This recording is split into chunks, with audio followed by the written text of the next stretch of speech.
Alors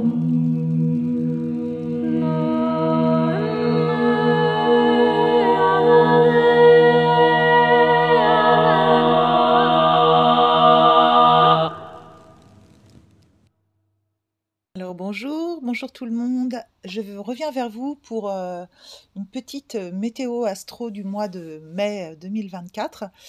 Une petite astro que je ressens comme paradoxale en fait. Parce que nous avons des placements astrologiques qui sont quand même assez solaires et pourtant nous sommes tous en quête de le voir apparaître derrière les nuages. Ce mois-ci, pour des raisons personnelles et pour tester un petit peu une nouvelle formule, j'ai envie de vous parler des énergies générales du mois de mai et de focaliser un petit peu moins précisément sur nouvelle lune, pleine lune, bien qu'elle soit totalement incluse dans mon analyse. Je trouve que c'est intéressant d'observer le cycle d'une manière plus globale, plutôt que de fixer sur un point, et c'est la tendance vers laquelle j'ai envie d'aller dans les prochaines semaines et les prochains mois peut-être. Au moment où je fais cet audio, nous sommes à quelques jours de cette nouvelle lune qui a lieu donc le 8 mai à 18 degrés du taureau. Soleil et lune conjoints à 3h24 en temps universel, toujours calculé à partir de Paris. Alors, cette nouvelle lune en taureau m'évoque d'observer le degré sabian de Dany Rudyard, en fait. Ce degré dit « Une femme secoue un vieux sac par la fenêtre de sa chambre. La purification de la conscience égotique. » Donc, on est en train d'observer sur ce degré ce qui est secoué par la fenêtre, ce qui se vide de notre mental, ce qui s'aère, et pour pouvoir avancer, il est intéressant effectivement de vider. On ne peut pas continuer sur un chemin de nouveauté, d'expérience, avec un sac à dos ou quelque chose de plus lourd que soi. L'expression « nettoyer les portes de la perception » est connue de longue date, dit-il. Plus encore, toutefois, c'est le récepteur de nos perceptions. Le mental qui doit être décrassé, et le mot-clé est purification. Alors c'est surtout ce mot-clé purification qui m'a interpellée, étant donné que sur cette nouvelle lune en taureau, qui représente aussi une énergie de nouveauté, d'ancrage et de profondeur dans la terre, on est avec un ascendant bélier qui est lui aussi le premier signe d'ouverture du printemps et du cycle annuel en astrologie. Et sur cet ascendant à la nouvelle lune, nous avons la part de chance, Fortuna, la grâce, qui nous appelle profondément à une renaissance, à une reliance importante, qui est conjointe également à Chiron, le centaure guérisseur, qui lui aussi nous propose une nouvelle façon de prendre soin de soi et de se guérir. Donc, conjoint sur la porte de l'ascendant, nous avons Fortuna, Chiron et Mercure conjoints. Donc c'est quand même pas rien, puisque ça parle également, Mercure parle de la communication, de la pensée, il est le messager des dieux, le message que l'on peut recevoir du ciel et que l'on ancre dans la terre. Et ce qui est très intéressant, c'est que ces 3 points, cette planète et ces 2 points sont pile sur la porte de l'ascendant, qui lui-même est une porte d'ouverture, de renaissance et donc de purification de la pensée, des pensées égotiques qui tiennent notre conscience parfois captive de l'expérience terrestre, de l'expérience du corps, et qui nous coupent de notre grande conscience, de notre grande la partie la plus haute de nous-mêmes, qui, elle, demande à vivre avec plus de simplicité. Et puis ce qui est très intéressant, c'est que l'astéroïde Eris, qui lui nous donne toujours ce message d'aller de la discorde à l'unité est lui aussi conjoint un tout petit peu à 4 degrés de cette conjonction-là, mais qui est quand même très, très proche de la porte de l'ascendant, toujours en Bélier. Donc ce cocktail-là, ce stellium, cet amas que nous avons, collé sur la porte de l'ascendant, est aussi également très proche du nœud nord qui lui est en maison 12 et on sent qu'il y a quelque chose comme ça qui a envie d'émerger de l'ombre, qui a besoin de se renouveler, d'avoir un nouvel élan en Bélier, une nouvelle quête, un nouveau feu à l'intérieur de soi pour pouvoir renaître un peu plus fort de toutes les expériences qui ont pu être vécues par le passé, qu'il nous faut pourtant réanalyser avec notre ego, notre mental, comme le figure ce degré Sabian, mais de le lâcher pour pouvoir aller vers un nouvel élan, puisque de toute façon, Mercure va bientôt passer dans le signe du taureau le 16 mai. Il y restera jusqu'au 4 juin, où il entrera en Gémeaux. Les planètes, doucement, là, s'orientent vers l'énergie des Gémeaux qui est plus air, qui est plus dans la communication. Et quand Mercure arrive dans un signe d'air, il va pousser avec un nouveau souffle. Vous voyez, un peu comme un soufflet pour attiser le feu. Il va pousser vers plus d'ouverture d'esprit, un renouvellement au niveau de la pensée, peut-être également, puisque ce sera dans le secteur du Gémeaux, une envie de nouvelles pensées, de nouveaux schémas, et puis faire des nouvelles rencontres, rencontrer des gens qui ont des systèmes de pensée différents, se diversifier au niveau de la communication, quelque chose de beaucoup plus pétillant. Alors, bon, il est pour l'instant dans le signe des béliers. On va lui laisser le temps d'intégrer l'énergie du taureau quand même, puisqu'il va quand même y rester du 16 mai jusqu'au 4 juin. Mais c'est l'énergie qui va se proposer tout au long du cycle qui va s'ouvrir à la nouvelle lune. C'est pour ça que je trouve intéressant d'observer comment notre pensée va s'ancrer dans l'énergie du taureau, savourer la vie, se déployer dans l'énergie du taureau pour pouvoir accéder à une nouveauté dans les Gémeaux. Alors dans l'ascendant, dans la maison 1 de l'ascendant de cette nouvelle lune, on a absolument full, on a Vénus, on a la Lune et le Soleil qui sont conjoints bien sûr, on a Uranus et on a Jupiter. Alors autant vous dire que c'est comme si dans une seule pièce, la porte, près de la porte d'entrée, dans l'entrée de notre maison astrologique de cette nouvelle lune, on avait tous ces personnages qui ne sont pas les moindres, puisqu'on a quand même la belle Vénus qui propose aussi d'observer comment on se renouvelle, comment on aime, comment on prend soin de nos valeurs. Et en taureau, elle est très à l'aise puisqu'elle elle est quand même chez elle. Donc, elle déploie cette façon de savourer la vie, d'aimer, de se relier les uns aux autres.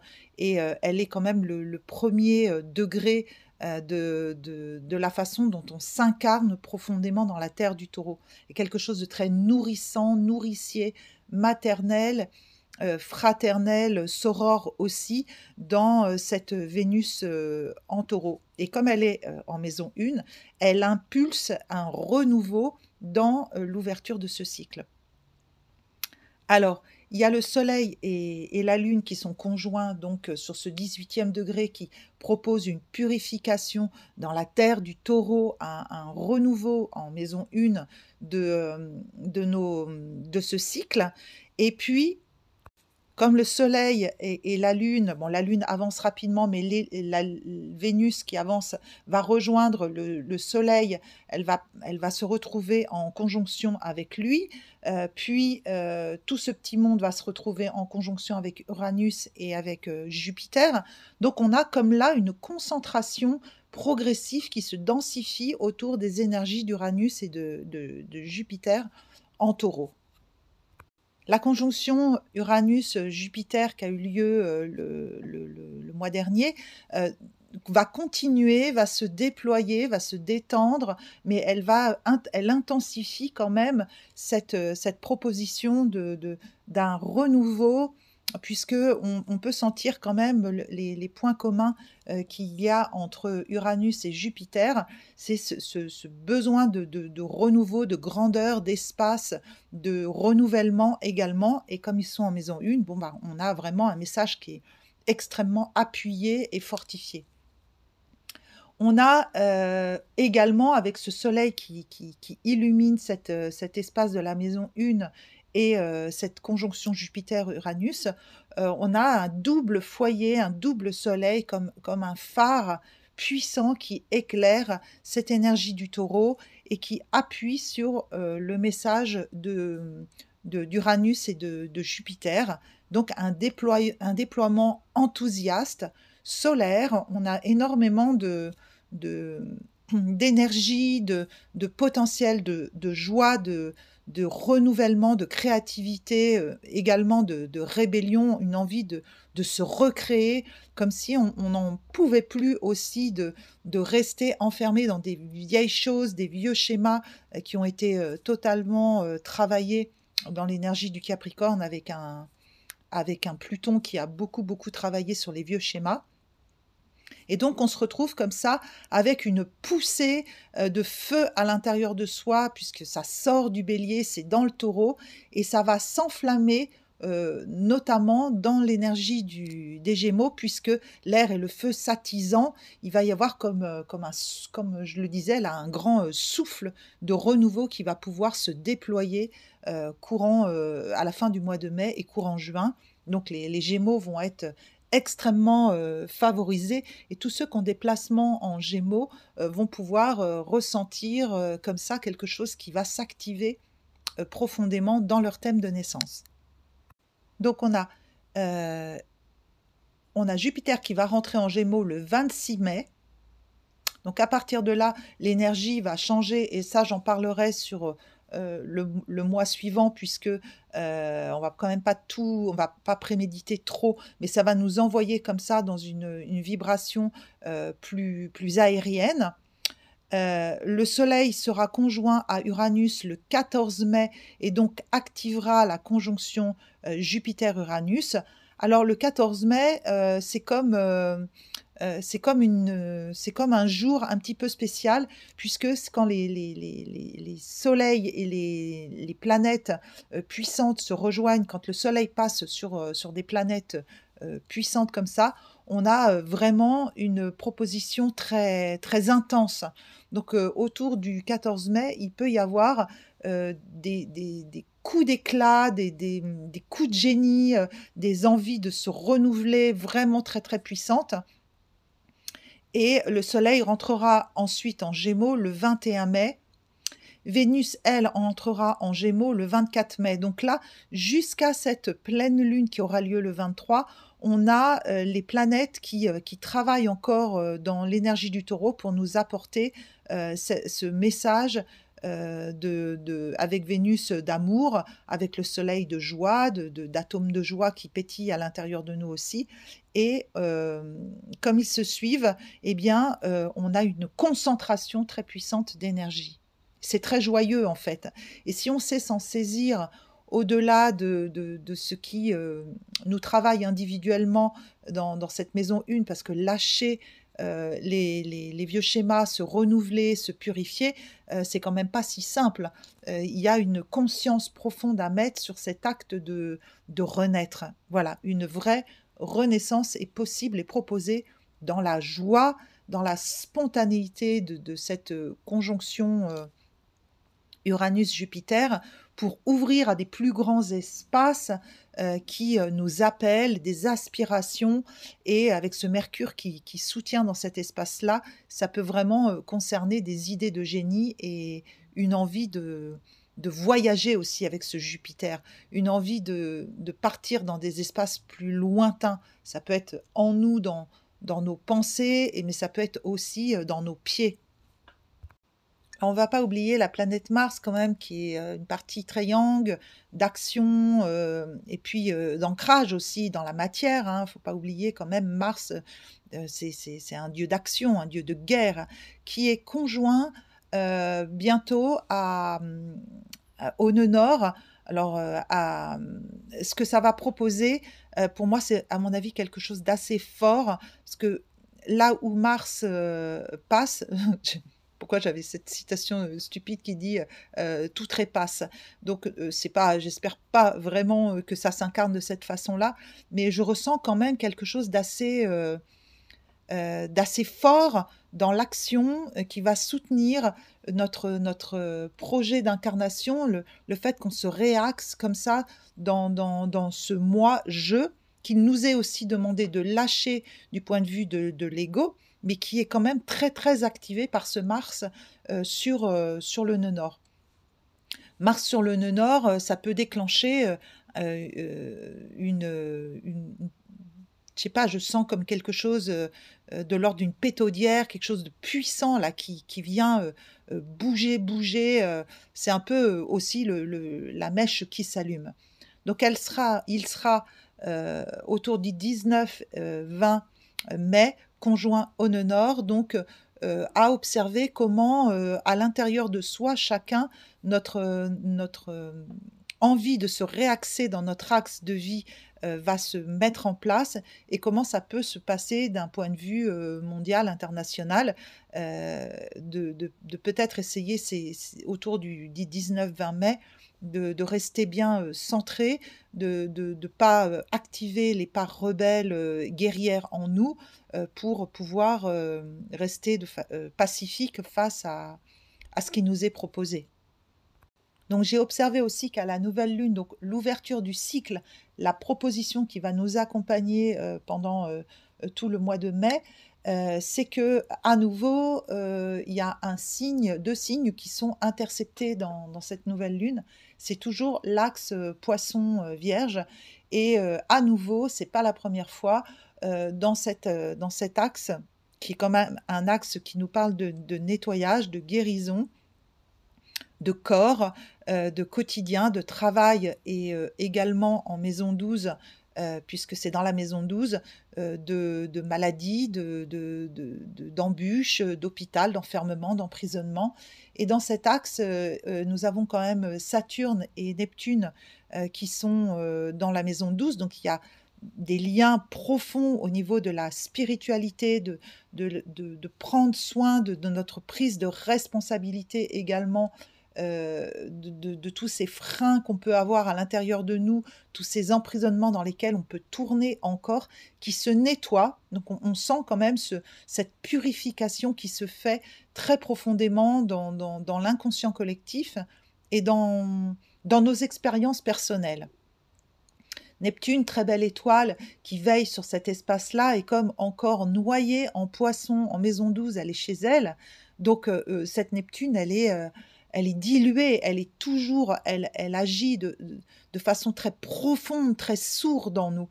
Donc comment on se relie comme ça à nos aspirations profondes, spirituelles, comment on nettoie ça en profondeur en nous. Et puis, effectivement, dans cette interception en face, dans la Vierge, on a aussi la lune noire moyenne, ainsi que Junon. Donc, ça concerne toujours les blessures du corps profondes, inconscientes, dans le couple, dans la façon d'aimer, dans notre quotidien, dans nos aspirations professionnelles, dans notre corps. Le corps, ce n'est pas simplement les cellules qui s'agitent en nous, c'est la matière profonde à l'intérieur de notre vie. Donc toutes ces parties-là sont encore comme travaillées en sourdine, et on a besoin de s'appuyer sur l'énergie très belle de la balance, de l'équilibre, de l'harmonie, et qui pourtant, la balance est toujours travaillée aussi par le nœud sud, donc ce nettoyage dans le collectif et cette quête de ramener les talents profonds, nos aspirations de beauté, d'équilibre, d'harmonie dont on a hérité, hein, dont on est maître à l'intérieur de soi et que l'on doit nettoyer, purifier et ramener dans notre nœud nord en bélier pour soi-même et à nouveau pour nous aider dans cette renaissance en fait.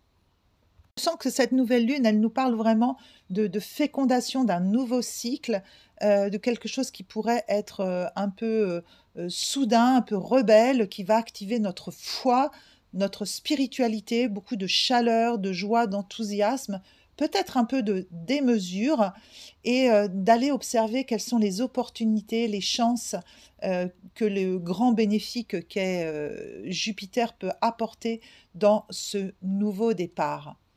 Alors, nous avons aussi en maison 4 à cette nouvelle lune une conjonction entre Hadès, Vesta et Chronos, donc dans la maison du foyer. Donc, on peut sentir qu'il y a des choses aussi très. Il y a un feu sacré qui s'active en nous. Il y a une question de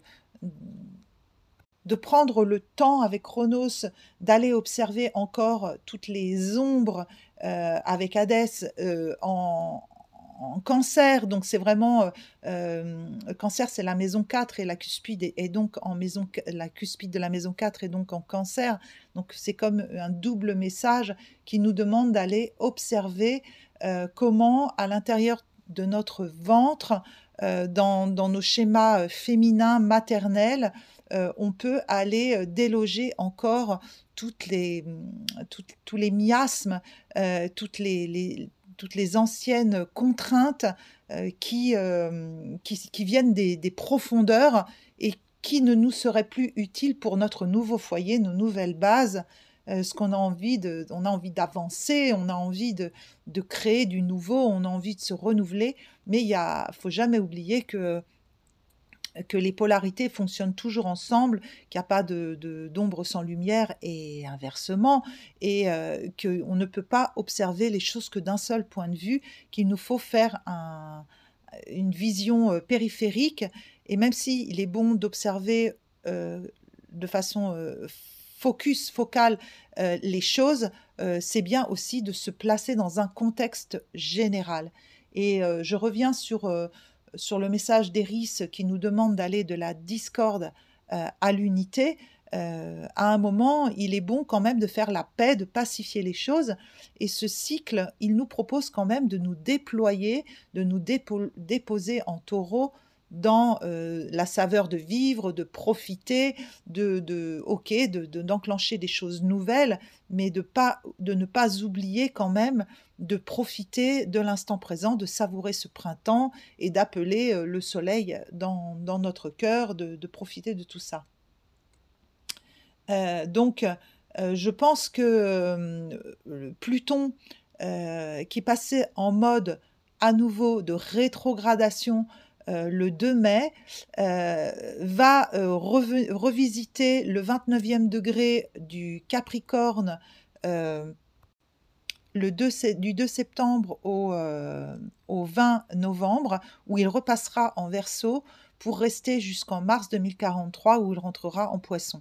Donc là, on a quand même une énergie derrière qui rappelle cette conjonction Uranus, ce besoin uranien que nous avons de faire péter les choses, d'avancer, de renouveler, d'aller vers des nouvelles technologies, une nouvelle conscience, une nouvelle terre. Hein. Uranus en taureau a travaillé quand même énormément la façon dont on peut repenser la façon de vivre ensemble sur cette terre. Un petit mot sur Cérès. Donc Cérès, ça représente la façon dont on peut faire des choix, la façon dont on accepte de travailler nos parts d'ombre et nos parts de lumière quand on est sous terre dans ces parties-là et quand on émerge à la lumière pour ramener au printemps la vie. On a Cérès qui est Déméter, qui est la déesse des moissons et qui accepte comme ça de récolter aussi le fruit d'un travail d'introspection qui est très puissant. Alors Cérès, le 17 mai, elle va rentrer en mode rétrograde. Donc là, ça appuie pour moi le message de cette Vierge qui est interceptée, de cette Junon et de cette lune noire qui travaille en profondeur dans les entrailles. Ok, elle est à la lumière elle est sortie de terre au printemps, de sous la terre, mais elle est quand même en train de travailler, tout ce qui, a germé en elle et qui lui est demandé, d'offrir au monde, d'apporter sa lumière. Et là, pour l'instant, Cérès va avoir des choix encore à faire à l'intérieur d'elle, de ce qui est juste et bon, pour elle de continuer à cultiver et d'offrir, au monde. Donc cette Cérès, elle est, vraiment, elle travaille à la pleine lu à la nouvelle lune, notre accomplissement, hein, puisqu'elle est en maison 10. Donc voilà, quels sont les choix profonds encore que nous avons à faire pour nous aligner à notre propre lumière et faire émerger cette lumière. Alors le cycle avance, voilà, on a toutes ces planètes qui traversent le Taureau, qui vont arriver, tranquillement en Gémeaux. Et en fait, je fais un petit focus sur le 23 mai, donc à cette, pleine lune qui a lieu à 13h56, également, en temps universel. Donc là, soleil en Gémeaux et lune en Sagittaire. Le soleil, se trouvera dans la maison 9, dans la maison, du Sagittaire de Jupiter. Donc on a quand même encore comme ça une correspondance, entre, cette partie, jupitérienne et ce Gémeaux qui s'active. On a un ascendant, qui cette fois-ci sera encadré par les lunes noires. Donc on sent quand même que ce besoin de finir de voir d'éclairer les parties sombres et un peu douloureuses de notre être vont être encore à l'honneur à cette pleine lune, hein, puisque c'est toujours un moment de tension. Et du coup, c'est vrai que là, pour le coup, le nœud sud sera en maison 1. Donc, on va avoir un point de bilan, qui va se faire à cette pleine lune, qu'il ne faudra pas négliger, avec peut-être des petites remontées, un peu plus angoissantes. Mais, nous sommes quand même dans le signe de la Balance, avec cet ascendant Balance, qui va, nous permettre de trouver un nouvel équilibre et de, nous sortir peut-être de ces, moments de tension, avec l'aide des belles énergies, neptuniennes. À cette pleine lune exactement, Vénus sera conjointe à Jupiter. Donc là, sur la porte, d'entrée des Gémeaux, c'est comme, le dernier degré, le 29e degré d'un signe est toujours très concentré, comme un peu, karmique. Là, on est vraiment sur un point, très important, entre, Neptune et Jupiter en conjonction sur ce 29e degré. Là, on récolte profondément tout le travail qui a été fait dans le signe du Taureau. La conjonction avec, Uranus est toujours présente, mais un peu, distendue. Donc, on va avoir une Vénus qui va avancer, beaucoup plus rapidement dans le signe des Gémeaux, avec une envie comme ça de s'éclater, de s'amuser, de rentrer pleinement dans cette énergie, Gémeaux très pétillante et très papillonnante. On va avoir, vraiment des belles opportunités de s'aérer la tête si on accepte comme ça d'en profiter. À la pleine lune, c'est, plutôt la maison 7 qui va être, travaillée par, les énergies du nœud nord, de la part de Chance, de Chiron, d'Éris, de Mars. Donc là, à nouveau, on va sentir quand même qu'il y a une puissance de travail, profonde qui va jouer, dans nos relations proches et en particulier dans les relations de couple. Donc là, il peut y avoir en Bélier comme ça un feu nouveau qui jaillit et qui a besoin, de guérir et d'apporter, un renouveau dans nos relations et dans nos couples. Alors, qui peut savoir le type de nouvelles relations qu'on va lier et ce qui va se passer, au moment de cette pleine lune? Donc je dirais que sur ce cycle qui s'ouvre là à cette, nouvelle lune, on a vraiment des belles opportunités de guérison, des petites remontées, qui peuvent être, stressantes ou angoissantes de temps en temps. Mais, si on s'appuie sur, la force solaire que nous portons tous, cette capacité que nous avons de pouvoir, purifier, lâcher nos vieux schémas. C'est quelque chose qu'on dit souvent. De toute façon, ce travail-là, il est jamais terminé. On ne peut pas vivre sclérosé dans un endroit, dans un espace à l'intérieur de soi. La vie est un perpétuel changement, un perpétuel mouvement, une co-création que nous avons. Et nous avons la chance quand même d'avoir toutes ces belles énergies de Vénus, d'Uranus, de Jupiter qui activent en nous un grand feu, de la joie, du solaire, et qui vont aller pétiller, s'épanouir pour arriver au mois de juin dans le signe du Gémeaux. Bien sûr, lorsque l'on se penche comme ça sur la carte du ciel, sur les cycles lunaires, on a plein d'informations qui descendent, on ne peut pas tout dire, on peut pas, c'est difficile de synthétiser, c'est juste de donner une couleur générale un petit peu au mouvement. Je vois également dans tous les transits un magnifique cerf-volant qui arrive sur Neptune. C'est pour ça que j'ai envie de dire que Neptune soutient tout cet espace, notre amour profond, la spiritualité qui est là pour nous. Il y a tellement de choses encore qui pourraient être déployées. C'est la même chose quand on fait un thème de naissance, en fait. On peut adapter comme ça l'interprétation de façon plus personnelle, et ça nous aide à comprendre comment sont placées les énergies dans le thème, comment les planètes qui circulent en transit dans le ciel viennent appuyer, réveiller, magnifier, tendre un petit peu des fois les propositions. Donc voilà, si vous avez envie d'une prestation autour de l'astrologie, eh bien n'hésitez pas à me contacter. Je fais aussi des peintures vibratoires de thèmes, et je vais faire une petite vidéo prochainement. J'en ai déjà une sur, si vous allez regarder un peu dans les anciennes vidéos, il y en a deux sur lesquelles j'évoque un petit peu mon travail d'artiste autour des énergies, des éléments, la terre, le feu, l'air et puis l'eau, bien sûr. Et ces peintures vibratoires qui viennent soutenir l'interprétation et la façon dont on peut se connecter à son thème de naissance et à ses énergies. Voilà, vous êtes toujours avec votre libre arbitre, maître de laisser ce qui ne vous convient pas et de prendre ce qui résonne pour vous. Et je vous invite à rester maître totalement de ce que vous ressentez. Et si mon travail vous plaît, bah, n'hésitez pas à soutenir, à partager, à liker, à me faire des retours constructifs, et puis d'échanger éventuellement.